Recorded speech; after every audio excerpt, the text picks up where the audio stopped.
Tidak boleh. Ya, karena mereka itu goyang kasih senang manusia dunia. Tapi kita di sini lompat-lompat menari untuk menyenangkan Tuhan.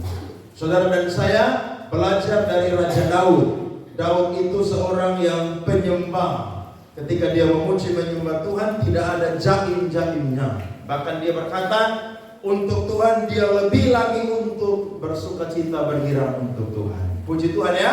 Baik, mari kita buka kitab kita pada pagi hari ini. Saya akan bicara di seri yang kedua dari tema besar keunggulan murid-murid Yesus Kristus, yakni jatuh tetapi tak sampai tergeletak. 1 Korintus 15 ayat 20 sampai ayatnya yang ke-23. Mari sama-sama baca firman Tuhan. 1, 2, 3. Tetapi yang benar ialah bahwa Kristus telah dibangkitkan dari antara orang-orang mati sebagai yang sulung dari orang-orang yang telah meninggal. Sebab sama seperti maut datang karena satu orang manusia, demikian juga kebangkitan orang mati datang karena satu orang manusia.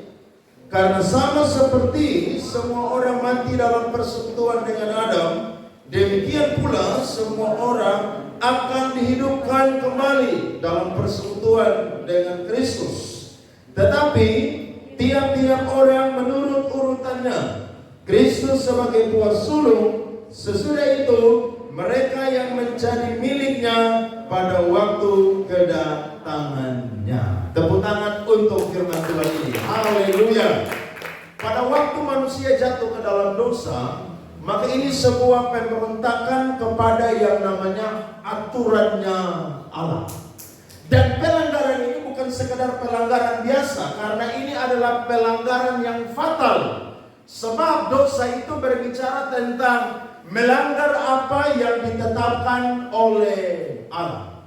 Tuhan berfirman bahwa semua pohon dalam taman ini boleh dimakan. Tetapi ada satu pohon yang ada di tengah-tengah, yang di pohon pengetahuan, itu tidak boleh diraba dan dimakan. Sebab ketika kamu raba dan makan, maka kamu akan menjadi orang yang jatuh di dalam dosa. Saudara, Tuhan selalu memberitahukan sesuatu yang baik untuk kita sebelum kita melakukannya. Nah, iblis yang sudah jatuh pada waktu itu, dia tidak ingin ada di neraka sendiri. Dia ingin mengajak orang atau kelompok ada bersama dengan dia. Sehingga iblis memakai satu binatang yang paling cerdik pada waktu itu, namanya adalah ular. Saudara tahu, ada penafsir Alkitab yang berkata bahwa yang berbicara dengan Hawa pada waktu itu bukanlah ular. Tapi yang berbicara dengan Hawa pada waktu itu adalah iblis sendiri, tetapi medianya adalah ular. Iblis berkata, tentulah Allah berfirman bahwa semua pohon dalam taman ini jangan kamu makan. Maka Hawa berkata, semua pohon dalam taman ini boleh kami makan, tetapi pohon pengetahuan yang ada di tengah-tengah kami tidak boleh raba ataupun juga makan. Ketika kami melakukan itu, maka kami akan jatuh dalam dosa. Tapi iblis berkata, tidak. Kalau kamu makan, kamu akan jadi sama seperti Allah. Saya coba gali kalimat itu, saudara. Ternyata iblis mau ajak manusia itu jadi sama seperti Allah. Karena itu yang dilakukan oleh Lucifer ketika dia ada di surga. Dia ingin jadi sama seperti Allah. Makanya Tuhan tidak senang dan Tuhan lempar dia ke muka bumi ini. Dia mau ajak manusia pun juga memberontak sama seperti dia. Padahal Tuhan sudah berikan free will atau kehendak bebas kepada manusia, dan itu harus dipakai dengan sebaik mungkin. Tetapi memang pekerjaannya iblis itu tidak pernah bertanggung jawab. Iblis kalau bujuk manusia ketika manusia jatuh, iblis itu akan tinggalkan manusia itu. Sehingga ketika mereka makan buah itu, justru mereka tidak jadi sama seperti Allah. Yang ada mereka mendapati diri mereka itu telanjang. Ada amin?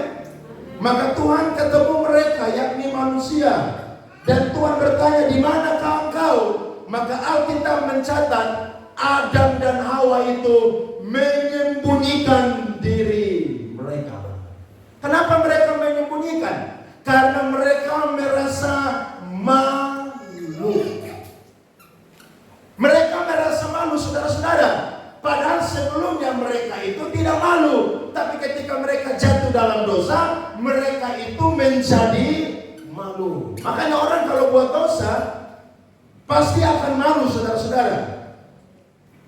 Kalau dia melakukan pertama kali.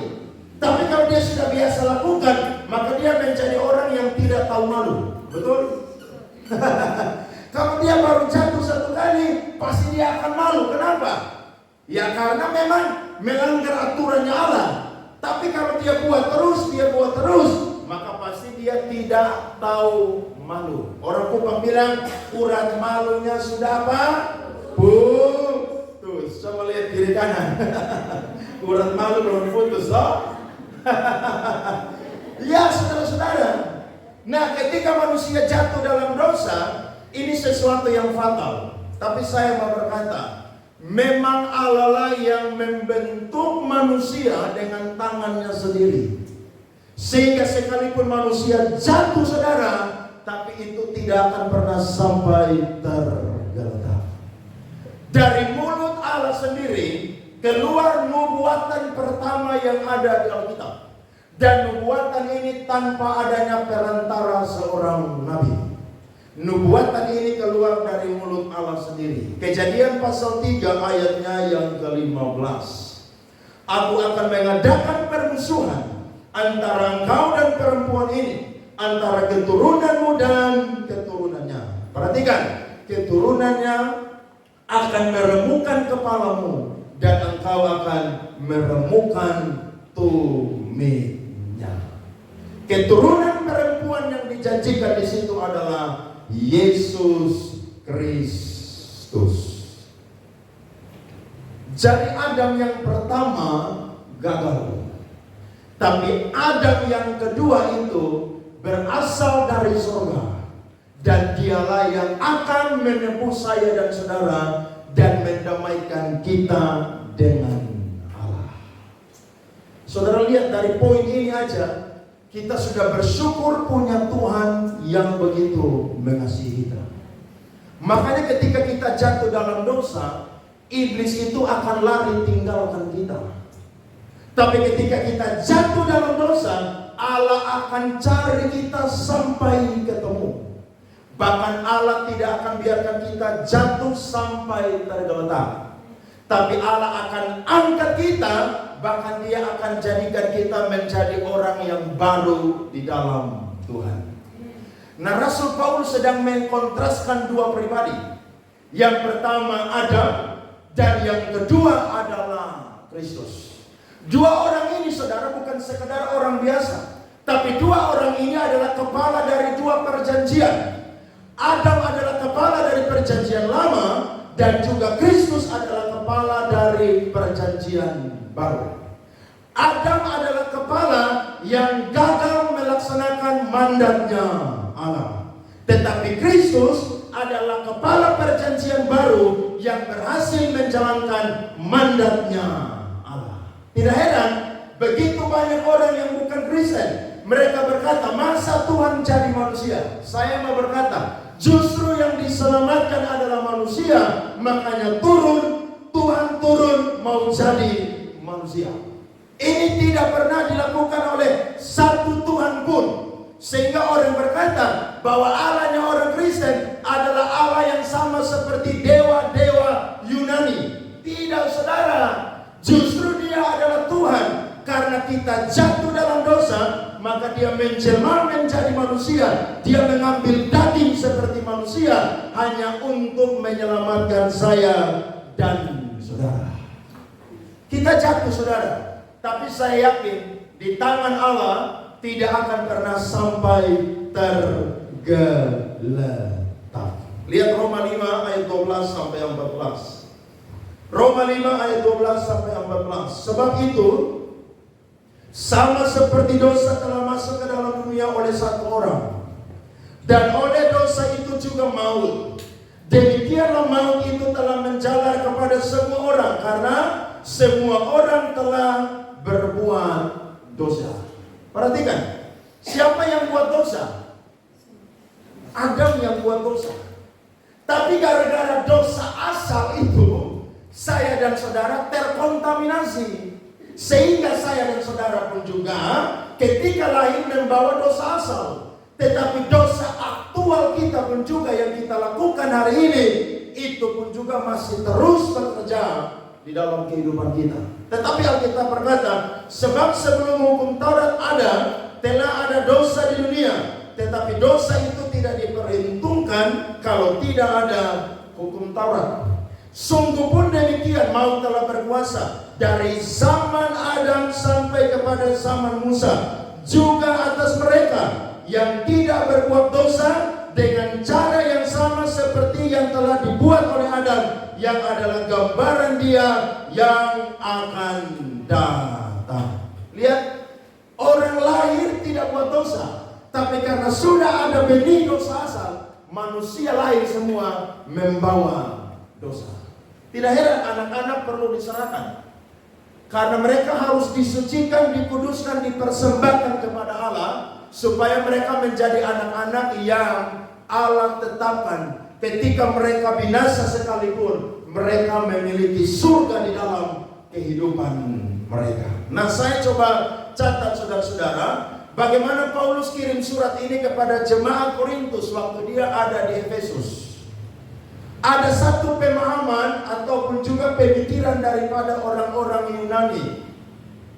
Saudara kalau baca Alkitab tidak boleh pakai konteksnya orang Kupang, konteks orang Jawa, atau konteks di luar Israel. Tetapi konteks daripada di mana ayat itu ditulis. Mengapa Paulus memunculkan pemikiran ini? Karena orang-orang Yahudi yang sudah menganut yang namanya budaya Yunani, bahkan mereka yang sudah berbahasa Yunani, mereka dipengaruhi dengan satu pemikiran filsafat Yunani yang berkata begini: orang yang mati tidak akan pernah memiliki kehidupan yang kedua kali. Kenapa? Karena tubuh atau materi ini adalah jahat, sedangkan roh adalah baik. Jadi ketika manusia mati, maka manusia tidak akan mendapatkan kehidupan lagi. Alias bahasa sederhana atau populernya adalah mati itu habis. Ini sama seperti orang mabuk punya perkataan. Kalau orang lagi mabuk tanya, kenapa kamu mabuk? Ya mumpung masih ada nafas, mabuk. Nanti kamu mati, masuk neraka loh. Nanti dia berkata, tidak, mati habis. Saya mau berkata, ini filsafat yang kosong, yang sesat. Sebab ajaran Alkitab adalah orang yang mati, maka dia akan dibangkitkan, maka dia akan menjadi orang yang hidup di surga. Saudara percaya hidup di surga? Jadi kita mati ini tidak habis. Makanya selama ada di dunia hidup baik-baik. Supaya ketika mati orang datang doa penghiburan, ibadah penghiburan, antar kita masuk di kubur, ya yang ditinggalkan menangis tapi tidak lebih-lebih. Kenapa? Karena cuma berpisah sementara. Meninggal itu kan perpisahan sementara. Jadi kita yang masih hidup tidak perlu lebay-lebay untuk nangis berlebihan. Karena nanti satu ketika kita pun juga akan berjumpa dengan mereka yang sudah lebih dahulu dipanggil Tuhan. Nah, pemahaman yang sesat ini diambil oleh orang-orang Yahudi, sehingga Paulus tidak mau ada ajaran yang sesat ini merasuki kehidupan daripada orang-orang Kristen. Sampai-sampai ada satu orang atau kalangan Yahudi yang disebut kaum Saduki. Mereka ini tidak percaya adanya kebangkitan orang mati atau kehidupan setelah kematian. Coba kita lihat ini firman ya. Matius 22 ayat 28 sampai 32. Perhatikan di depan saudara. Matius 22 ayat 28 sampai 32. Siapakah di antara ketujuh orang itu yang menjadi suami perempuan itu pada hari kebangkitan? Sebab mereka semua telah beristrikan dia. Ini ada satu kasus yang sengaja ditanya oleh orang Saduki. Mereka mengambil satu ajaran atau budaya orang Yahudi namanya perkawinan levira. Levira itu artinya begini. Kalau ada seorang istri, dia punya suami meninggal, tetapi suaminya itu punya saudara laki-laki atau kerabat yang dekat.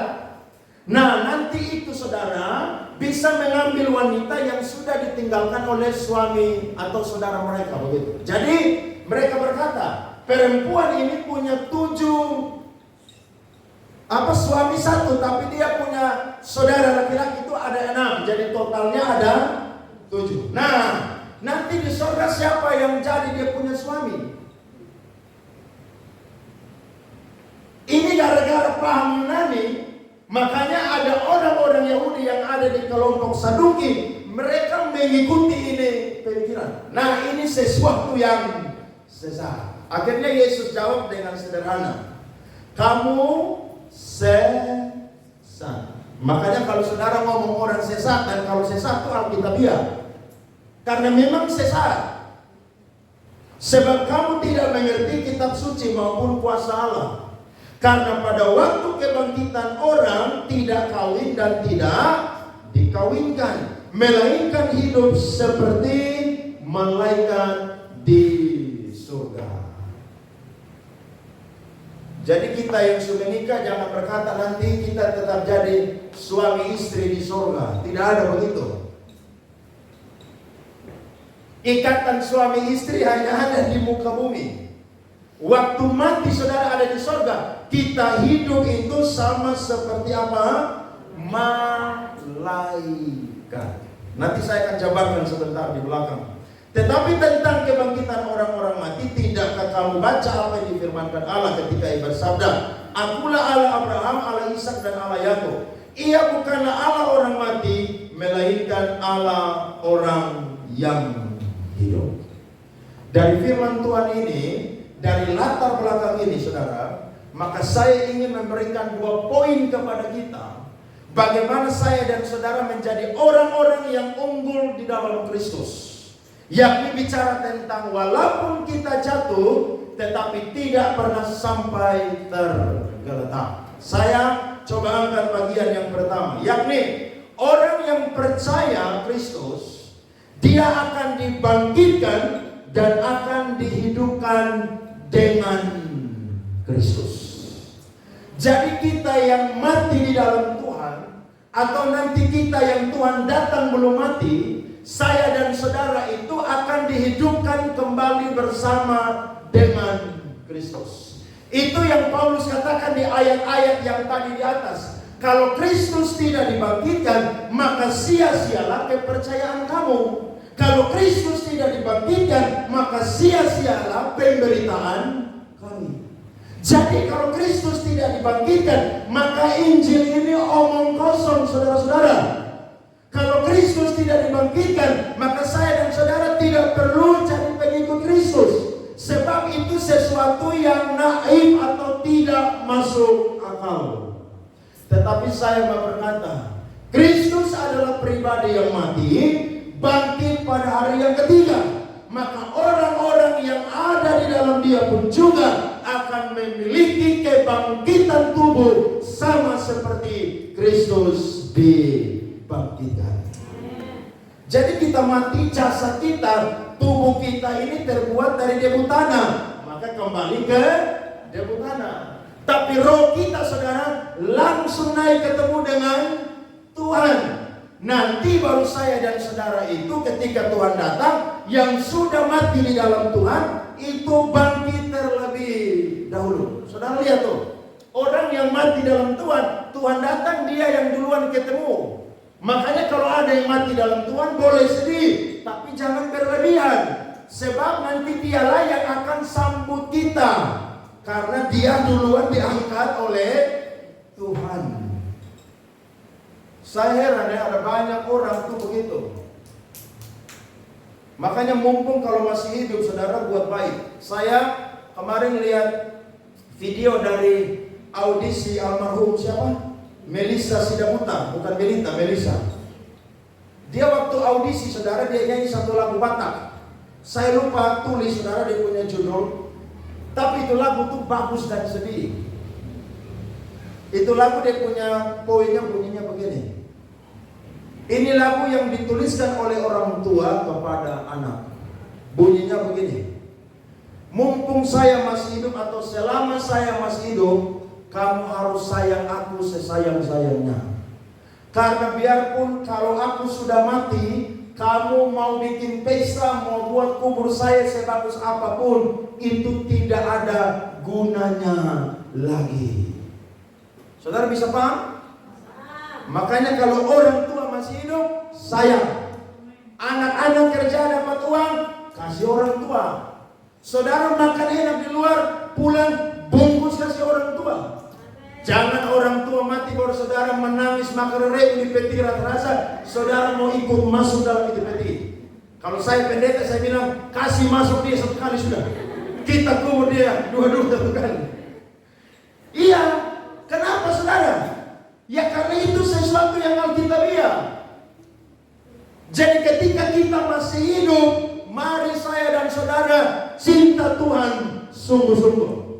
Sebab orang yang mati di dalam Tuhan, mati tidak habis. Mati akan ada kebangkitan tubuh. Saudara lihat 1 Tesalonika 4 ayat 14. Saya coba catat untuk kita. Karena jikalau kita percaya bahwa Yesus telah mati dan telah bangkit, maka kita percaya juga bahwa mereka yang telah meninggal dalam Yesus, baca sama-sama, akan dikumpulkan Allah bersama-sama Dia. Jadi ini sudah kabar baik untuk kita ya. Kalau saudara pergi ke rumah duka, saudara hibur orang yang ada di rumah duka. Nangis boleh tapi jangan berlebihan. Sampai saudara borong tisu di Alfamart dan Indomaret, habis tisu. Nangis boleh tapi jangan berlebihan. Sebab hanya perpisahan sementara. Kita akan dikumpulkan bersama-sama dengan Kristus. Tapi ini bukan untuk orang yang ada di luar Kristus. Hanya untuk orang-orang yang ada di dalam Kristus. Makanya ada banyak orang berkata, Tuhan itu Tuhan yang tidak seimbang. Masa orang yang tidak percaya Kristus masuk neraka? Ini sama seperti si penyesat siapa? Brian Siawarta tuh. Dia bilang orang yang sebaik Habib Jafar ini kalau tidak masuk surga itu tidak masuk akal. Loh memang orang kalau tidak percaya Yesus tuh mau baik seperti apapun tidak akan pernah bisa ada di sorga.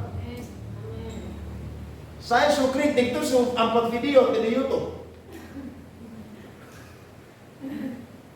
Bahkan kemarin dia punya video yang baru dia bilang, kalau sampai Habib Jafar masuk ke neraka, dia juga mau ikut ke neraka. Saya belum bikin video, dan saya bilang lupi saja. Penyesatan memang akan ada, tetapi celakalah orang yang melakukan penyesatan. Amin. Makanya kebaikan kita ini tidak akan pernah menyogok Tuhan untuk bisa dapat keselamatan. Tidak pernah. Justru kita berbuat baik karena sudah diselamatkan. Itu pun juga Allah yang bekerja di dalam kita, yang memberikan kemauan dan kerelaan kepada kita untuk mau melakukan hal-hal yang baik. Tanpa Allah yang bekerja, saya dan saudara jadi orang Kristen yang pasif. Tapi kalau Allah bekerja, saya dan saudara jadi orang Kristen yang aktif. Nah, saya coba catat saudara, bagian pertama dari poin ini, yakni kebangkitan ini hanya akan terjadi bagi mereka yang menjadi milik Kristus. Lihat ayat 23 tadi.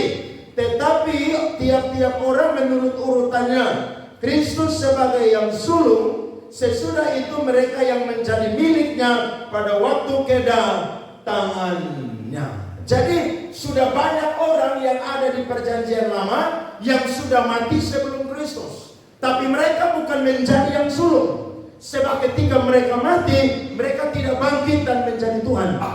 Tapi Yesus, saudara, dia mati pada hari ketiga, dia bangkit, saudara, dan semakin meneguhkan bahwa dia adalah Tuhan. Banyak orang sesat berkata, bukan dia yang bangkit, tapi Allah Bapa yang membangkitkan dia. Mereka lupa bahwa Yesus dan Bapa adalah satu.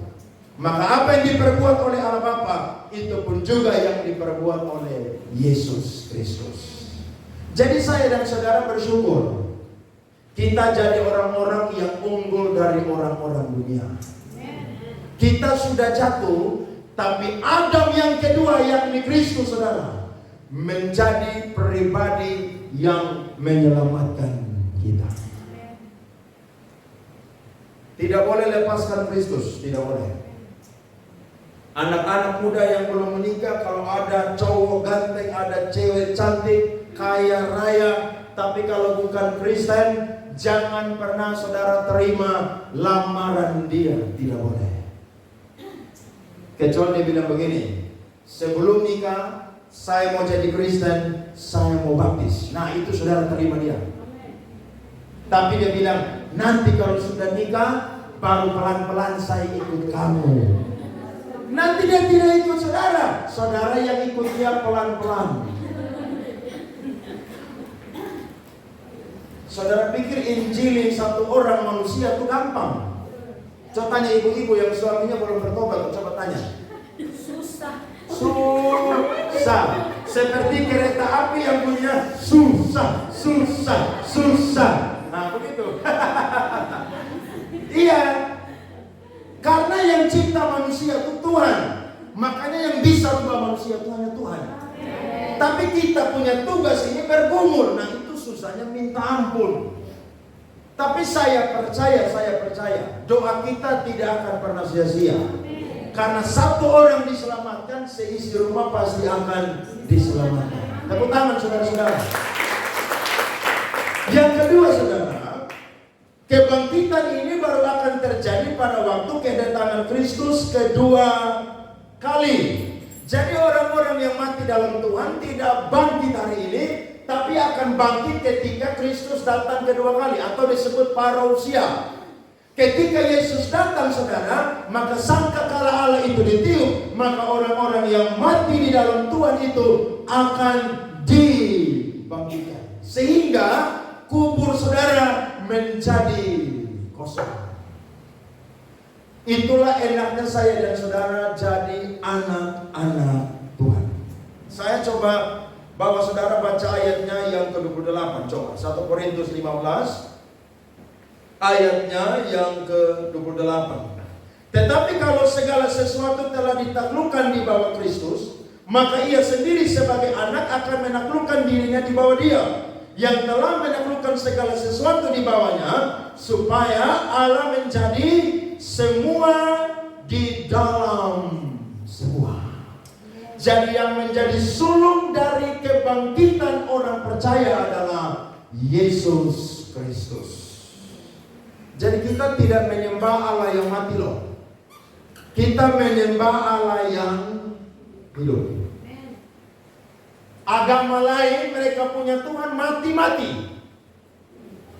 Tapi agama Kristen punya Tuhan mati, bangkit pada hari ketiga, menampakkan diri berulang-ulang, bahkan naik ke surga dan berjanji ketika dia sudah menyelesaikan tempat bagi kita, maka dia akan datang kembali kedua kali untuk menjemput kita. Karena dia mau, di mana dia berada, kita pun juga berada bersama dengan dia. Coba tanya agama lain, adakah Tuhan seperti Tuhan Yesus? Tidak ada. Tidak ada. Jadi kita ini menyembah Allah yang benar. Makanya jangan coba-coba tinggalkan Allah yang benar, yang benar-benar dibuktikan. Kubur kosong itu bukti Yesus bangkit. Kain kafan yang rapi itu saudara bukti bahwa Yesus itu bangkit. Bahkan dia menampakkan diri saudara saudara berulang-ulang, itu bukti bahwa dia adalah yang menjadi yang sulung di antara semua yang dibangkitkan. Jadi pengharapan ini menjadi pengharapan orang percaya. Ketika kita mati dalam Tuhan, maka saya dan saudara pun juga akan dibangkitkan sama seperti Kristus dibangkitkan. Amin. Itu yang pertama. Yang kedua, ini menarik.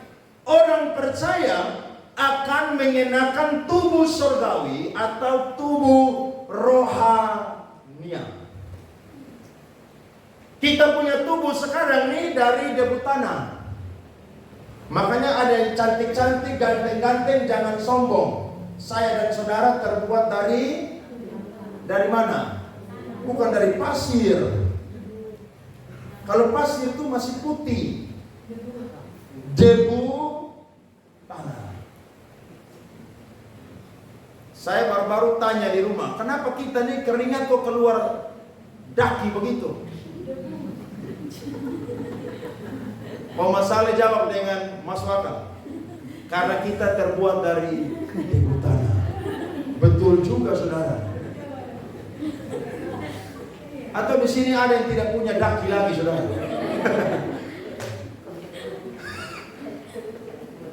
Saya yakin kita semua ini terbuat dari debu. Tapi sekalipun terbuat dari debu tanah, kita ini mengenakan gambar dan rupa Allah. Makanya manusia lahir, manusia diciptakan tuh bawa gambar dan rupa Allah. Maksudnya apa? Maksudnya adalah sifat-sifatnya Allah itu ada di dalam kehidupan kita. Iblis tuh mau merusak ini gambar dan rupa Allah, sehingga dia tipulah Hawa dan Adam. Ketika gambar ini saudara mulai rusak, citranya mulai rusak, maka Allah tidak tinggal diam. Allah mengutus Kristus, dan saya dan saudara ketika mati dan bangkit, kita akan mengenakan yang namanya tubuh surgawi. Saudara coba bertanya, kira-kira tubuh surgawi itu seperti apa sih? Modelnya itu seperti apa? Karena darah dan daging tidak mendapat bagian dalam kerajaan Allah. Makanya kita mati, kita wajah yang cantik-cantik, ganteng-ganteng nih, sisa tengkorak aja. Kembali jadi debu tanah. Tapi saudara harus ingat ini, ketika kita dibangkitkan, maka kita akan mengenakan tubuh surgawi. Saya akan memberikan gambaran kepada kita ciri dan bentuk dari tubuh surgawi. Yang pertama adalah tubuh kita yang sekarang adalah tubuh jasmania yang dicipta oleh Tuhan dari tanah liat. Tapi tubuh kebangkitan adalah tubuh rohani. Di dalam tubuh tersebut kemuliaan dan kuasa Tuhan akan merubah kita. Makanya yang saya singgung tadi di depan, waktu Adam dan Hawa belum jatuh dalam dosa, mereka keduanya saudara telanjang tapi tidak malu. Kenapa? Karena tubuh mereka dibungkus dengan kemuliaan. Tapi ketika mereka jatuh, akhirnya mereka dua menjadi apa? Malu. Kalau anak-anak telanjang tidak malu karena mereka masih kecil. Tapi coba orang besar telanjang, malu atau tidak? Yang telanjang cuma orang gila. Iya kan? Makanya Tuhan tuh bikin kasih manusia tuh pakaian dari kulit binatang. Supaya manusia, saudara, punya tubuh itu yang sudah dicemari oleh dosa itu ditutup dengan pakaian yang Allah buat. Jadi saya dan saudara pakai pakaian ini, itu salah satu tanda bukti bahwa kalau kita tidak berpakaian, maka kita akan apa? Malu. Tapi ada banyak orang pakaian sudah bagus-bagus, pakaian sudah mantap, suka pakai yang kurang-kurang bahan. Ini khusus buat perempuan-perempuan. Kalau laki-laki ya pakai ya begitu aja. Saya tidak pernah lihat laki-laki pakai baju di atas pusar, saya tidak pernah lihat. Itu bencong. Iya kan? Tapi yang suka pakai begitu kaum Hawa. Dan kalau ada orang yang pakai pakaian model begitu dan tidak malu, saudara, itu pertanyaan besar. Tidak heran Paulus bilang dalam surat Timotius, hai perempuan, berdandanlah seperti perempuan yang ada di dalam Tuhan. Maksudnya apa? Kalau pakai pakaian sopan. Kalau kita laki-laki mau pakai pakaian model apapun juga biasa. Tapi kalau perempuan itu ciptaan Tuhan yang paling indah.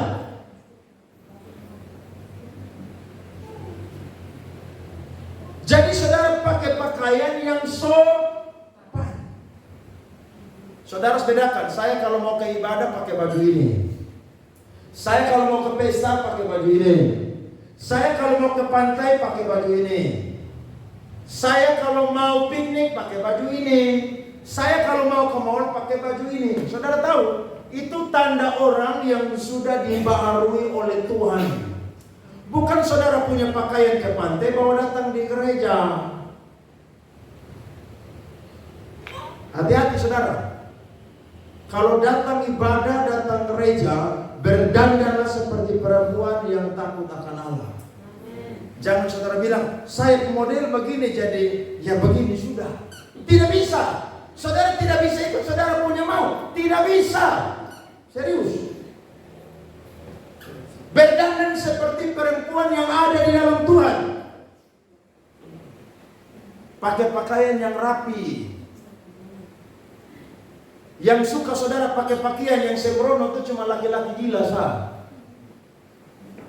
Makanya Albert Einstein bilang begini, saya kasih saudara Albert Einstein perkataan. Kalau engkau mendandani tubuhmu dan berpakaian yang model yang bagus, maka yang menyukai engkau adalah laki-laki pun juga yang menyukai tubuhmu dan juga pakaianmu. Itu Albert Einstein yang ngomong loh, bukan saya. Jadi kalau perempuan tidak pakai pakaian yang sopan saudara, itu laki-laki yang lihat langsung tahu, ini perempuan modelnya begini. Ada yang bilang, ya jangan lihat dari casingnya juga dong. Jangan lihat dari luarnya juga, betul. Tapi saya yakin saudara pasti akan menunjukkan saudara sebagai orang-orang yang ada di dalam Tuhan. Saya percaya. Ada yang berkata, saya pakai rok panjang, tapi gunting robek sampai sini. Loh, sama aja itu. Itu kan pramugari itu. Iya kan? Loh iya.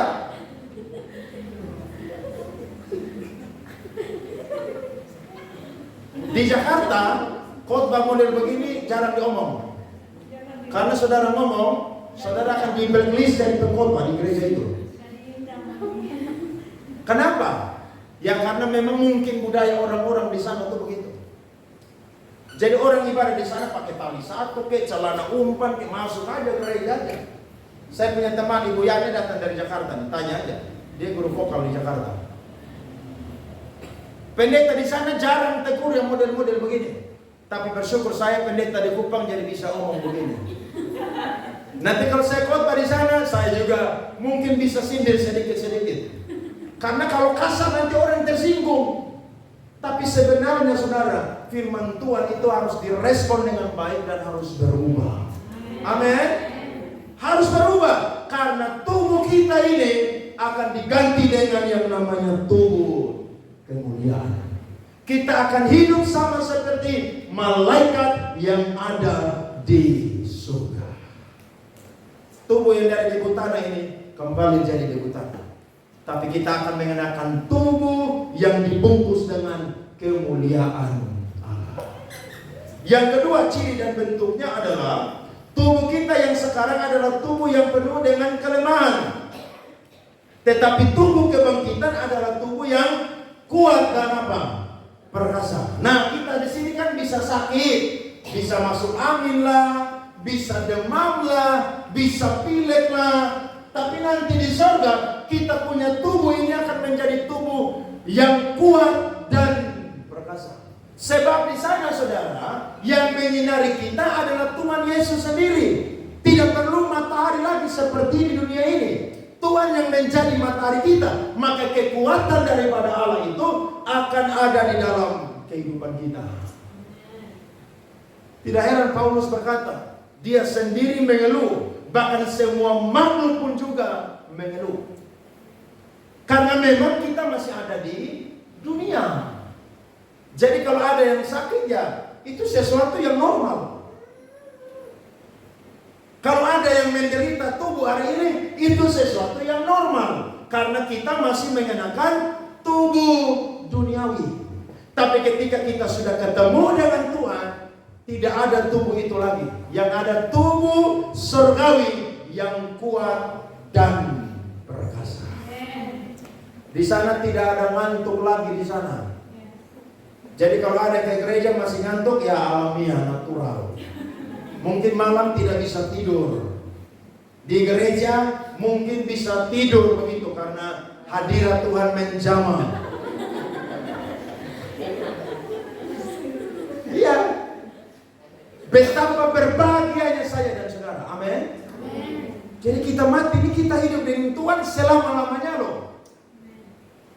Dunia ini akan menjadi tempat dari orang yang tidak percaya Yesus Kristus. Tapi kita ada bersama dengan Tuhan di surga. Dan yang ketiga saudara, tubuh kita yang sekarang adalah tubuh yang bisa rusak, yang fana. Tapi tubuh kebangkitan adalah tubuh yang kekal. Kenapa kekal?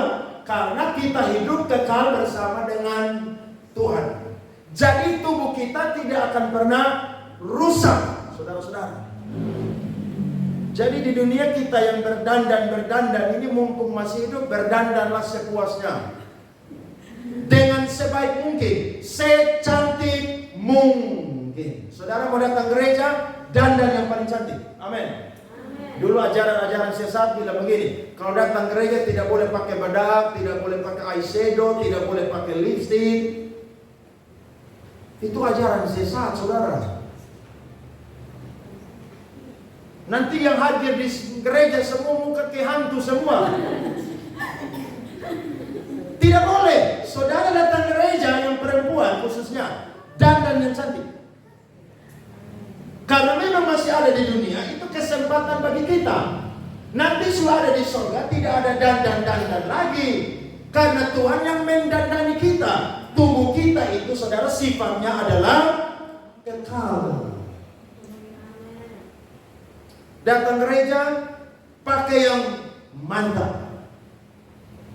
Laki-laki rapi. Kenapa? Karena kita mau ketemu Tuhan, saudara. Orang mau ketemu pejabat aja, saudara. Sebelum ketemu dia udah mandi 3-4 kali itu. Bahkan yang perempuan, saudara, ke salon. Kenapa? Harus mantap, rapi. Nah, saudara kalau ketemu Tuhan pun juga harus apa? Mantap. Saya dengar kesaksian pendeta Yakub Noah itu mantap. Dia bilang kalau saya mau khotbah, saya udah siap pakaian saya. Besok saya pakai baju apa? Saya harus tidur lebih cepat. Saya harus makan yang enak. Bahkan saya ajar jemaat, ketemu Tuhan harus ketemu dengan sikap, dengan penampilan yang terbaik. Amin. Karena kita ibadah kan banyak orang. Bayang kalau saudara datang tidak mandi, saudara tidak berdandan, orang lain lagi dandan, lagi cantik, saudara pucat seperti orang yang tidak tidur 3 hari 3 malam. Yang mantap saudara, ketika orang tanya mau kemana? Ke gereja. Pulang dari gereja, orang ketemu tanya dari mana? Gereja. Wih, orang bilang, wih, orang ke gereja mantap ya. Jangan saudara bilang Tuhan terima saya apa adanya, jadi sudah saya pergi aja. Jangan saudara, tidak boleh. Mumpung ada di dunia, berdandanlah yang mantap.